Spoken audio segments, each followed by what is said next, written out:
तो martial master के पिछले एपिसोड में हमने देखा कि क्वेंचैन लावा लेक के अंदर गिर जाता है और अब लावा लेक के अंदर मौजूद डेमोनिक एनर्जी की वजह से धीरे धीरे उसकी बॉडी डिस्ट्रॉय होने लगती है।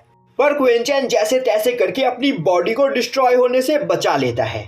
तभी उसे वहां पर माओ मिलता है और अब माओ को देखते ही क्वेंचैन डीमन सीडलिंग्स को मारने में उसकी मदद मांगता है। पर माओ क्वेंचैन की मदद करने से मना कर देता है, जो देखते ही क्वेंचैन गुस्से में माओ को वहां से भाग जाने के लिए बोलता है और अब यह सुनते ही माओ दोबारा से वहां से गायब हो जाता है, जो देखकर क्वेंचैन को और भी ज्यादा गुस्सा आता है और अब वह अपनी पावर का यूज करते हुए लावा लेक के अंदर से बाहर निकलने की कोशिश करता है। पर वह नोटिस करता है कि वह लावा लेक के अंदर कैद हो चुका होता है। दूसरी ओर हसलमैन, वू हुआंग और मोकारा सभी डीमन सीडलिंग्स को लगातार मारे चले जा रहे होते हैं, जो देखते ही लेडी होंगयान परेशान हो जाती है क्योंकि वह अकेले मोकारा से फाइट में नहीं जीत सकती है। इसीलिए अब वह भी डेमोनिक टेम्पल के 5th लेवल से बाहर की ओर भागने लगती है।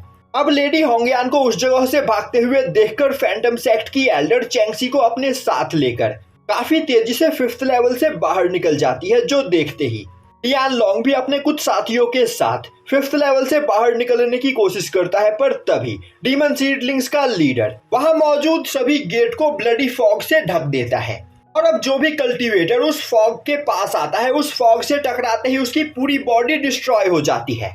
यह देखते ही टियान लॉन्ग को काफी ज्यादा गुस्सा आता है और अब वह गुस्से में चिल्लाते हुए बोलता है, सभी लोग या तो इस जगह से बाहर निकल चुके हैं या फिर मारे जा चुके हैं और मैं बस अकेला इस जगह पर फंसा हुआ हूँ। आखिर मैं इतना ज्यादा अनलकी क्यों हूँ। तभी लावा लेक के अंदर से काफी खतरनाक एनर्जी रिलीज होने लगती है, जिसे देखते ही टियान लॉन्ग की हालत खराब हो जाती है और अब वहां पर एक काफी बड़ा ब्लास्ट होता है और अब उस ब्लास्ट के अंदर से निकलकर क्वेंचैन बाहर आता है और बीस्ट एसेंस को एब्जॉर्ब करने की वजह से क्वेंचैन की पावर पहले से भी ज्यादा बढ़ चुकी होती है, जो देखकर टियान लॉन्ग के होश उड़ जाते हैं और अब टियान लॉन्ग चिल्लाते हुए बोलता है, क्वेंचैन तुमने पहले भी इस जगह पर मौजूद फॉर्मेशन को डिस्ट्रॉय किया था, तो मैं चाहता हूं कि तुम हमारे लिए इस ब्लडी फॉग को भी डिस्ट्रॉय करो, जिससे हम सभी लोग यहां से बचकर भाग सके।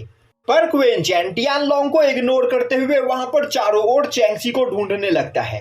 तभी हसलमैन टेलीपैथी का यूज करते हुए क्वेंचैन को बताता है कि फैंटम सेक्ट की एल्डर चैंगसी को लेकर यहाँ से भाग चुकी है, तो आपको चैंगसी के लिए परेशान होने की कोई जरूरत नहीं। अब यह सुनकर क्वेंचैन काफी ज्यादा खुश होता है और अब वह डीमन सीडलिंग्स के लीडर की ओर देखते हुए बोलता है, अब तुम्हें मुझसे कौन बचाएगा। और अब वो अपने रस्टी स्वॉर्ड को बाहर निकालते हुए डीमन सीडलिंग्स के लीडर के ऊपर एक स्लैश अटैक करता है। डीमन सीडलिंग्स का लीडर अपनी पूरी पावर का यूज करते हुए अपने चारों ओर एक बैरियर बनाते हुए क्वेंचैन के अटैक को ब्लॉक करने की कोशिश करता है, पर क्वेंचैन के अटैक से टकराते ही उसका बैरियर डिस्ट्रॉय हो जाता है। तभी अचानक से क्वेंचैन काफी तेजी में डीमन सीडलिंग्स के लीडर के सामने आते हुए उस पर अपने स्वॉर्ड से अटैक करता है, जो देखते ही डीमन सीडलिंग्स के लीडर की हालत खराब हो जाती है और अब वह जैसे तैसे करके उस अटैक को डॉज करते हुए क्वेंचैन के ऊपर अटैक करने की कोशिश करता है। पर क्वेंचैन काफी आसानी से उसके सभी अटैक्स को ब्लॉक करते हुए लगातार डीमन सीडलिंग्स के लीडर के ऊपर अटैक करने लगता है और अब वहां पर क्वेंचैन के अटैक्स को ब्लॉक करने में डीमन सीडलिंग्स के लीडर की हालत खराब होने लगती है और अब वह सोचने लगता है, इस तरह तो यहाँ पर मेरा मरना तय है। क्वेंचैन को अंडर एस्टिमेट करके मैंने यहाँ पर बहुत बड़ी गलती कर दी और अब वह चिल्लाते हुए वहां पर एक पर्सन से मदद मांगता है। तभी एक मास्कमैन काफी तेजी से क्वेंचैन के सामने आते हुए उसके ऊपर अटैक करता है। क्वेंचैन उसके अटैक को डॉज करते हुए एक काफी पावरफुल स्लैश अटैक उस मास्कमैन के ऊपर करता है, पर वह मास्कमैन काफी आसानी से क्वेंचैन के अटैक को डिस्ट्रॉय कर देता है। अब क्वेंचैन सोचने लगता है, आखिर यह पर्सन है कौन और इसकी ऑरा मुझे इतनी ज्यादा जानी पहचानी क्यों लग रही है।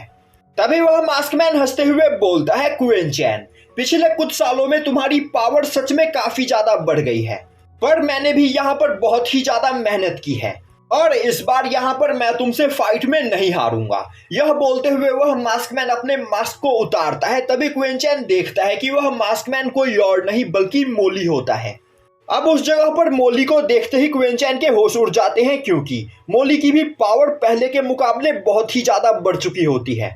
दूसरी ओर एक मास्कमैन काफी तेजी से हसलमैन के पास जाते हुए उसके ऊपर लगातार अटैक करते हुए उसे सभी डीमन सीडलिंग्स से दूर कर देता है और अब उस मास्कमैन की पावर को देखकर हसलमैन वहां पर परेशान हो जाता है। तभी वह मास्कमैन जोर जोर से हंसते हुए बोलता है, हसलमैन, हमें यहाँ पर मिले सच में काफी दिन बीत गए हैं। और यह बोलते हुए वह मास्कमैन अपने मास्क को उतारता है। तभी हसलमैन देखता है कि वह रेड फ्लेम डीमन चियून होता है। और अब रेड फ्लेम डीमन को देखते ही हसलमैन काफी ज्यादा परेशान हो जाता है। तभी चियान हंसते हुए बोलता है, हसलमैन, तुम डीमंस के नाम पर कलंक हो। आखिर तुम यहाँ पर एक इंसान के गुलाम बनकर कैसे रह सकते हो? क्या तुम्हें इस इंसान की गुलामी करने में यहाँ पर मजा आ रहा है? और अब चियान डीमन सीडलिंग्स के लीडर की ओर देखते हुए बोलता है, लॉर्ड कुयुन, हसलमैन हमारे डीमन क्लैन का एक एंशिएंट डीमन सोल्जर हुआ करता था, पर क्विंचेन ने इसे यहाँ पर अपना गुलाम बनाकर रख रखा है। जो सुनते ही कुयुन काफी ज्यादा हैरान होता है। तभी चियान मोकारा की ओर देखते हुए बोलता है, लॉर्ड मोकारा, तो क्या आप भी अब यहाँ पर क्विंचेन के ऑर्डर्स को फॉलो कर रहे हो? कहीं आप भी तो यहाँ पर क्विंचेन के गुलाम नहीं बन गए? यह सुनते ही कुलास हैरान होते हुए बोलता है, लॉर्ड मोकारा, आखिर चियान यहाँ पर क्या बोल रहा है? कहीं इसकी बात में सच्चाई तो नहीं? तभी मोकारा गुस्से में अपनी पावर को रिलीज करते हुए बोलता है, आखिर तुम्हारी हिम्मत कैसे हुई एक डीमन लॉर्ड के सामने इस तरह बात करने की? यह बोलते हुए वह चियान के ऊपर अपने डेमोनिक पाम से अटैक करता है। पर तभी चियान अपने डेमोनिक बॉटल से अटैक करते हुए लॉर्ड मोकारा के अटैक को डिस्ट्रॉय कर देता है और बोलता है, सीनियर मोकारा, मैं भी एक डीमन लॉर्ड हूँ। भले ही मेरी पोजीशन आपसे छोटी है, पर इसका यह मतलब नहीं कि आप मुझ पर इस तरह अटैक कर सकते हो। कहीं आपको मेरी बात सुनकर यहाँ पर बुरा तो नहीं लगा? और क्या आप यहाँ पर सच में क्विंचेन के गुलाम तो नहीं बन चुके हो? यह सुनते ही मोकारा को और भी ज्यादा गुस्सा आता है और अब वह काफी तेजी से चियान के ऊपर अटैक करने के लिए आगे बढ़ता है। तभी गुलास बीच में आते हुए मोकारा के अटैक को ब्लॉक कर देता है और बोलता है, लॉर्ड मोकारा, भले ही आप एक डीमन लॉर्ड हो और मैं डीमन जनरल, मुझे इससे कोई फर्क नहीं पड़ता। और अगर यहाँ पर चियान की बात में थोड़ी सी भी सच्चाई है तो मैं आपको मारने से पीछे नहीं हटूंगा। यह बोलते हुए वह मोकारा को धक्का देते हुए चियान से दूर कर देता है। तभी मोकारा गुस्से में बोलता है, गुलास, क्या तुम अपनी औकात भूल चुके हो? और क्या तुम यहाँ पर मुझसे सवाल पूछने की हिम्मत कर रहे हो? मैं एक डीमन लॉर्ड हूँ और एक डीमन लॉर्ड कभी भी किसी का भी गुलाम नहीं बन सकता है।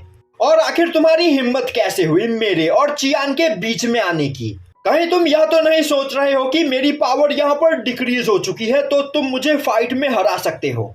और रही बात चियान की, तो यह एक गद्दार है। यह कुयुन के साथ मिला हुआ है और यह कुयुन के साथ मिलकर एंशिएंट बीस्ट को यहाँ पर आजाद करने की कोशिश कर रहा है, जिस एंशिएंट बीस्ट को कैद करने में हमारे एंसेस्टर्स ने अपनी जान की बाजी लगा दी थी। और तो और यह कुयुन एक फ्रॉड है। इसने जरूर हमारे डीमन टेम्पल के अंदर से डीमन लॉर्ड टोकन को चुराया होगा। एक बार अपने दिमाग पर जोर डालो और सोचो, आखिर इतने कमजोर डीमन के पास एक डीमन लॉर्ड टोकन कैसे आ सकता है?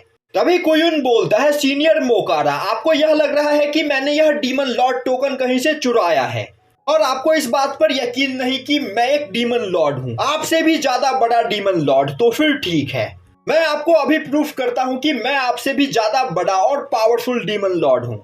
और अब यह बोलते हुए कुयुन अपने पास से एक demonic treasure demon blood scripture को बाहर निकालता है। उस डेमोनिक ट्रेजर के बस पावर प्रेशर से आसपास मौजूद सभी कल्टीवेटर्स मरने लगते हैं। वहीं पर उस डीमन स्क्रिप्चर के अंदर से इतनी खतरनाक एनर्जी रिलीज हो रही होती है कि उससे क्विंचेन की भी हालत खराब होने लगती है।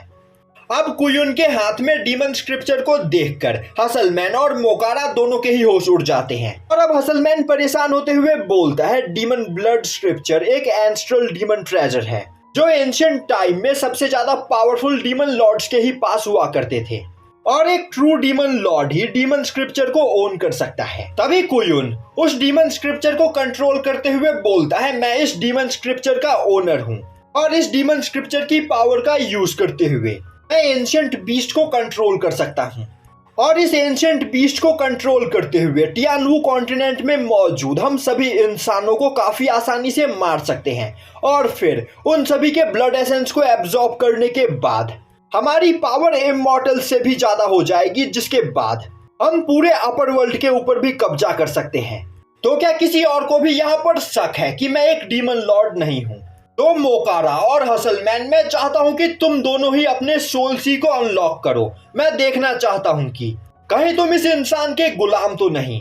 अभी गुलास मोकारा की ओर देखते हुए बोलता है, सीनियर मोकारा, कुयुन एक ट्रू डीमन लॉर्ड है तो आपको इसके ऑर्डर्स को मानना होगा। अब यह सुनते ही मोकारा क्वेंचैन की ओर देखने लगता है। तभी क्वेंचैन टेलीपैथी का यूज करते हुए उसे अपने सोल सी को अनलॉक करने के लिए बोलता है। अब क्वेंचैन की परमिशन पाते ही मोकारा आगे बढ़ते हुए बोलता है, मैं एक डीमन लॉर्ड हूँ और एंशिएंट टाइम में ट्रू डीमन लॉर्ड भी मेरी रिस्पेक्ट किया करते थे। और कुयुन, तुमने मुझे यहाँ पर एक स्लेव बोलकर मेरा अपमान करने की कोशिश की है, पर तुम्हारे पास ब्लड डीमन स्क्रिप्चर है, इसीलिए मैं तुम्हारे ऑर्डर्स को फॉलो जरूर करूंगा। तुम यहाँ पर मेरे सोल सी का इंस्पेक्शन करना चाहते हो, ठीक है, आगे बढ़ो और देखो। मेरे सोल सी के अंदर कोई भी सोल सप्रेसिंग फॉर्मेशन नहीं है और मैं किसी का स्लेव नहीं। यह बोलते हुए मोकारा अपनी सोल बॉडी को बाहर निकालता है और यहीं पर यह एपिसोड खत्म हो जाता है।